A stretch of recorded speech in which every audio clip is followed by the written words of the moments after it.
জামাত ইসলামের পক্ষে নির্বাচনে যারা ভূমিকা পালন করছেন তাদেরকে ফোনে ফোনে ভয় দেখানো হচ্ছে, তাদেরকে বারবার তাদেরকে হুমকি দেওয়া হচ্ছে, তাদেরকে পুলিশে গ্রেপ্তার করার জন্য বারবার হুমকি দেওয়া হচ্ছে। আমরা পরিষ্কার করে বলতে চাই, বাংলাদেশ জামাত ইসলামী এক সাগর রক্তের বিনিময়ে আজকের নতুন বাংলাদেশ পেয়েছে।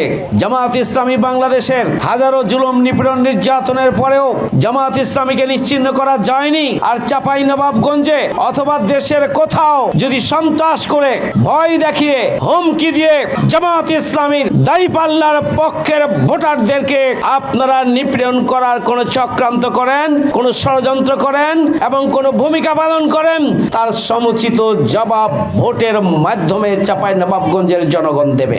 আপনারা যারা জামাত ইসলামীর দাঁড়িপাল্লার পক্ষের ভোটারদেরকে হুমকি দেন, ধামকি দেন, গ্রেপ্তারের ভয় দেখান, নিপীড়ন করার ভয় দেখান, মামলার ভয় দেখান, তাদেরকে আমরা বলবো মামলার ভয়ে আপনারাই পালিয়েছিলেন।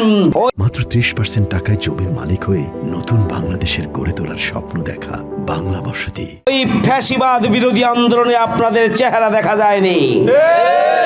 জামাত ইসলামী বাংলাদেশ দাঁড়িপাল্লার পক্ষের জনগণ কোন রক্তচক্ষুকে ভয় করে না, দাঁড়িপাল্লার পক্ষের ভোটাররা কোন মামলাবাজকে ভয় করে না এবং কারো রক্তচক্ষুর কাছে তারা মাথা নত করতে জানে না এবং তারা মাথা নত করবে না। সুতরাং এটা আপনাদের ভুল রিডিং।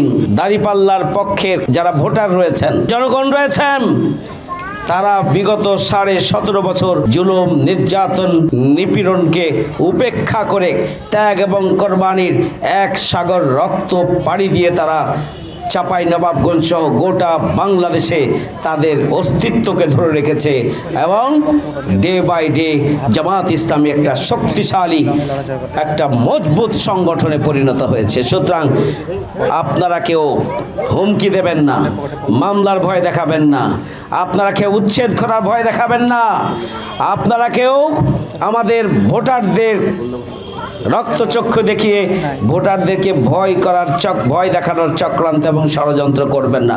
পরিষ্কার করে বলে দিলাম।